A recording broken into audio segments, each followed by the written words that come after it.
L'homme qui faisait danser le monde, naissance d'un silence intérieur. Lorsqu'on évoque le nom d'André Rieu, les images qui nous viennent spontanément sont celles d'un homme en queue de pie, sourire tendre, tenant son violon comme un sceptre enchanté, dirigeant un orchestre majestueux devant des foules émues aux quatre coins du globe. On pense aux valses envoûtantes de Strauss, aux larmes de joie dans les gradins, aux bals populaires transformés en concerts d'arène. Mais derrière la brillance des projecteurs et l'apparente légèreté des notes se cache une existence d'une complexité bouleversante. À 75 ans, André Rieu a finalement brisé le silence. Il a admis ce que beaucoup pressentaient, sans jamais oser le dire à voix haute. Derrière l'artiste adulé se cachait un homme profondément marqué par la solitude, la pression et le besoin inassouvi de reconnaissance. Ce chapitre revient sur ses origines, son éducation rigide, les premières blessures d'enfant qui ont donné naissance à la plus grande scène intérieure. L'enfant du silence, une enfance entre partition et prison. Né le 1er octobre 1949 à Maastricht, aux Pays-Bas, André-Léon Marie-Nicolas Rieu voit le jour dans une famille où la musique est tout sauf un loisir. Son père, chef d'orchestre de renom, règne en maître absolu sur le foyer. La musique y est partout, dans le salon, dans la cuisine, dans les chambres.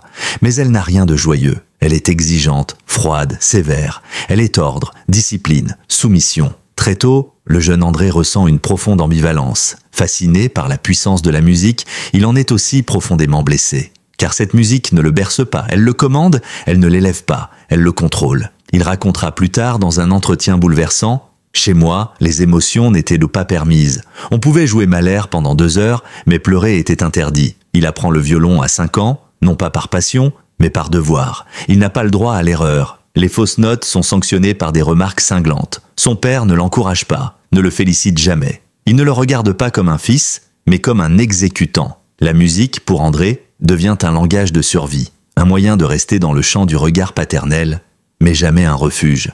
Un jeune homme hypersensible dans un monde insensible.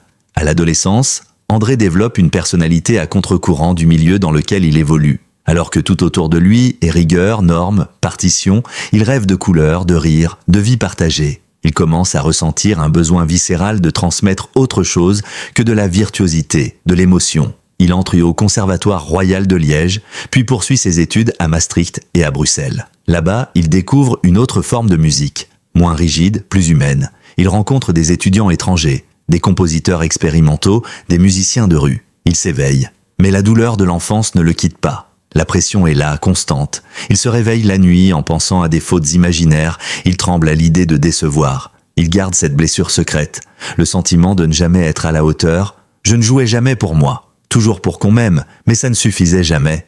Il développe alors un besoin obsessionnel de contrôle.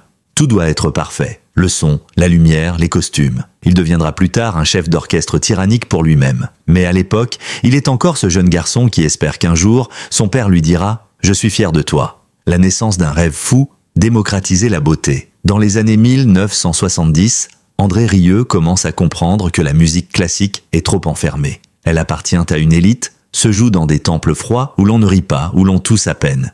Il rêve d'autre chose, d'une musique qui ferait danser les gens, qui ferait pleurer les grands-mères et sourire les enfants. Ce rêve, il va le réaliser à la force de ses bras. Il fonde en 1987 le Johann Strauss Orchestra, un ensemble unique, pensé comme un antidote à la solennité des grandes salles de concert. Les musiciens sourient, les robes brillent, les valses tourbillonnent, et ça marche. Mais ce que personne ne sait encore, c'est que derrière cette mise en scène festive se cache un homme angoissé, perfectionniste jusqu'à l'épuisement, et que chaque concert est pour lui un combat intérieur. Il le dira bien plus tard. Le spectacle était joyeux. Mais dans ma tête, je me disais, si tu rates cette note, tu es fini. Le public, comme famille de substitution, dès ses premiers grands concerts aux Pays-Bas, André découvre une chose fondamentale.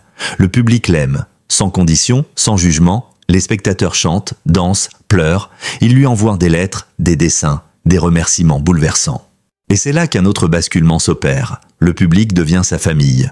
L'amour qui lui manquait, il le reçoit des milliers de fois dans les regards d'étrangers. Il n'a plus besoin de séduire son père. Il veut émouvoir l'humanité. Mais ce lien, aussi beau soit-il, a un prix. Car cet amour, il en devient dépendant. Il commence à organiser des tournées gigantesques, parfois 120 concerts par an. Il ne dort plus que quelques heures par nuit. Il exige l'excellence, la précision. Il est à la fois chef d'orchestre, metteur en scène, manager, technicien. Et peu à peu, son corps lâche. Les premiers signaux d'alerte, L'artiste fissuré. À partir du début des années 2000, André commence à ressentir des vertiges, des troubles du sommeil, une douleur au dos chronique. Les médecins lui parlent de stress, de burn-out. Il nie. Il prend des médicaments. Il continue. Mais en 2010, il est forcé d'annuler plusieurs dates. Il souffre d'un virus de l'oreille interne qui l'empêche de se tenir debout. Le monde découvre alors pour la première fois un André Rieu fragile. Et lui aussi. Ce jour-là, j'ai compris que je n'étais pas une machine. Mais j'avais peur d'exister sans la scène.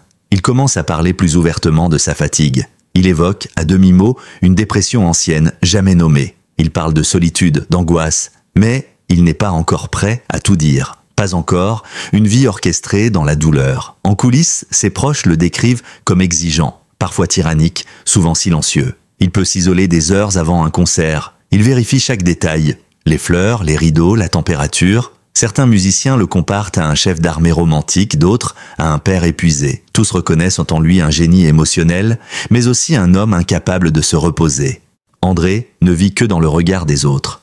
Lorsqu'il n'est pas acclamé, il se sent invisible. Cette phrase, dite par un proche collaborateur, résume sans doute tout. Les triomphes et les blessures cachées. Le nom d'André Rieu est devenu au fil des décennies synonyme de féerie musicale. Partout dans le monde, ses concerts sont vécus comme des expériences quasi spirituelles, ses interprétations de Strauss et de Tchaïkovski font danser les foules et ses tournées affichent complet des mois à l'avance. Pourtant, derrière cette image léchée d'artiste accompli, se cache un homme tiraillé, longtemps muré dans le silence.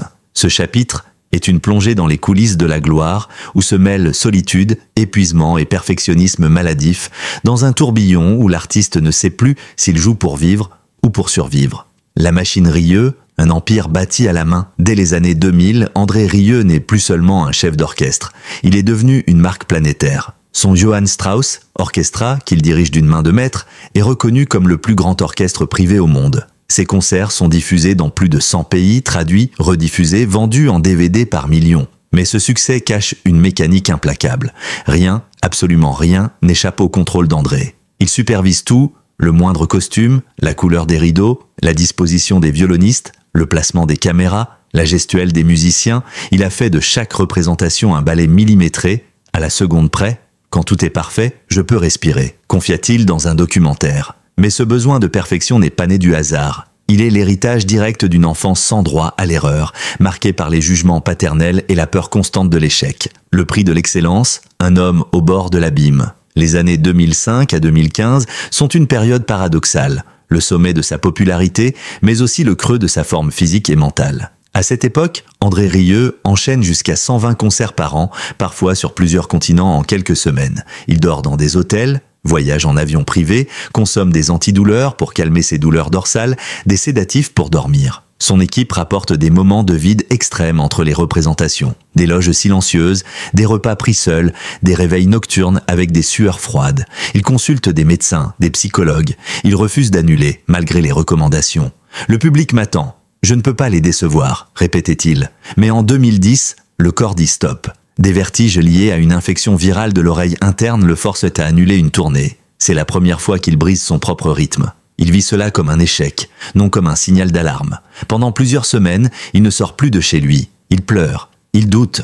Les contradictions d'un homme entre deux mondes, André Rieu, vit entre deux extrêmes, la grandeur publique et le repli privé. Sur scène, il est charismatique, généreux, presque messianique. En coulisses, il est taciturne, anxieux, parfois distant. Ses proches racontent qu'il peut disparaître des heures après un concert, qu'il ne parle presque pas avant une représentation, qu'il écoute toujours les mêmes morceaux, encore et encore, comme pour calmer un tumulte intérieur. Il ne fait pas confiance facilement, il a peu d'amis intimes, mais il garde des liens très forts avec les musiciens de son orchestre. Il les considère comme sa vraie famille. « Ce sont mes enfants, je veille sur eux comme sur mes fils. Je les pousse, mais je les protège. » Ce besoin d'être aimé, respecté, admiré, vient directement de son enfance. Ce qu'il n'a pas reçu dans le cercle familial, il l'a reconstruit dans la musique. Le silence familial, une blessure jamais refermée. Son père, André Rieu Senior, est mort en 1992 sans jamais vraiment avoir exprimé d'émotion à son fils.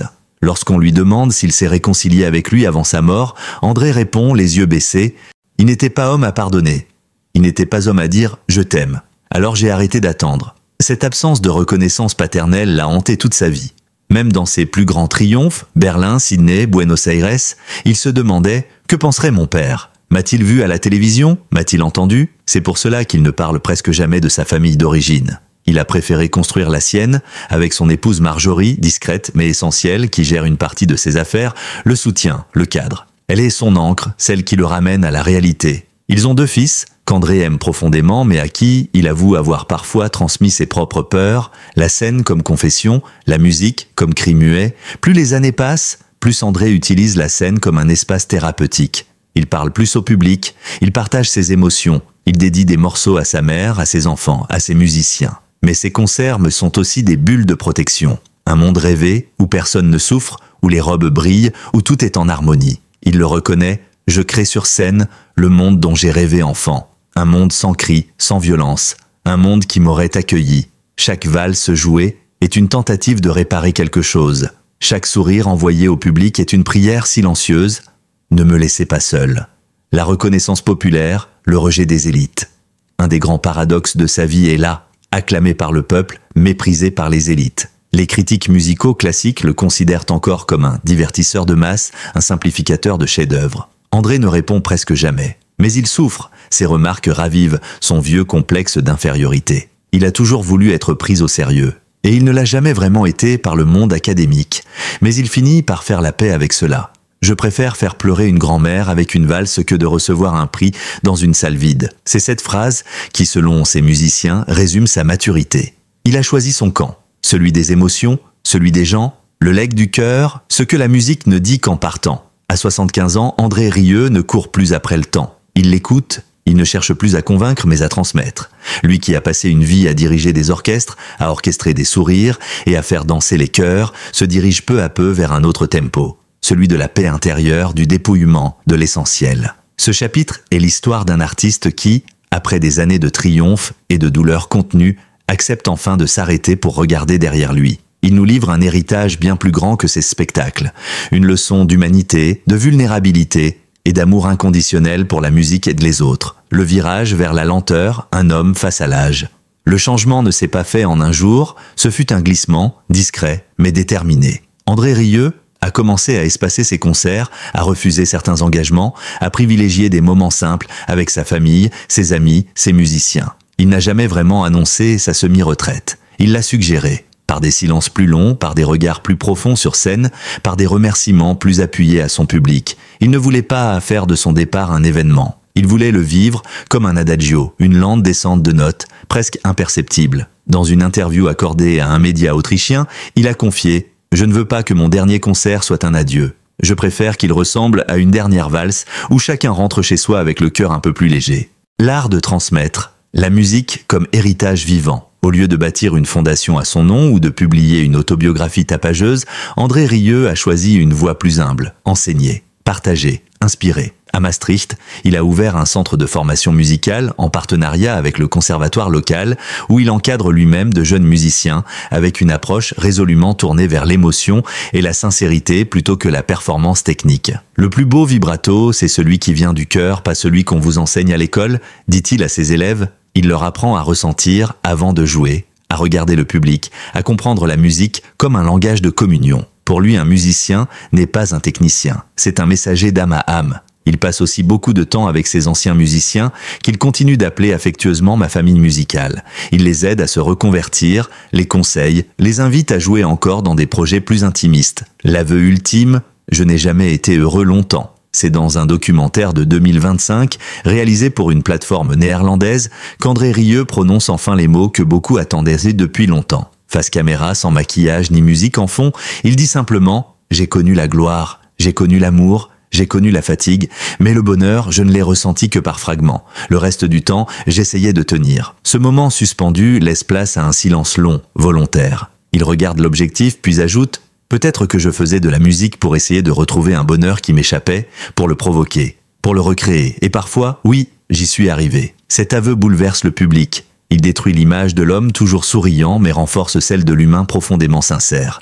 Car derrière chaque valse, il y avait un cri discret, une quête inachevée. Le rapport à la mort, une note finale apaisée dans les dernières années, André Rieu a commencé à parler de la mort avec un ton calme, presque philosophique. Pas d'angoisse, pas de tragédie, mais une acceptation pleine de gratitude. Il ne veut pas de grandes funérailles. Il a laissé des instructions claires, une cérémonie simple, un orchestre réduit, quelques morceaux qu'il aimait, air de Bach, Ave Maria et une dernière valse pour dire adieu. Je veux que les gens repartent avec le cœur léger. La vie est assez lourde comme ça. Il a également rédigé plusieurs lettres destinées à ses enfants, à son épouse, à ses musiciens, à ses fans. Dans l'une d'elles, il écrit « Si j'ai pu offrir ne serait-ce qu'un instant de beauté dans la vie de quelqu'un, alors je n'ai pas vécu pour rien. » Il dit aussi ne pas craindre la disparition car la musique continue après le silence.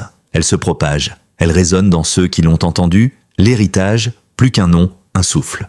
Aujourd'hui, André Rieu est considéré comme un des artistes les plus influents de sa génération. Mais ce n'est pas à cause des records de vente, des tournées mondiales ou des millions de DVD. Son véritable héritage réside ailleurs, dans la capacité à avoir touché les gens sans jamais les juger, à avoir apporté de la joie sans prétention, à avoir compris que la musique est un soin, un abri, un lien. Dans une époque marquée par la vitesse, le cynisme et la distance, il a rappelé, doucement mais fermement, que l'élégance, la tendresse et l'authenticité ont encore leur place.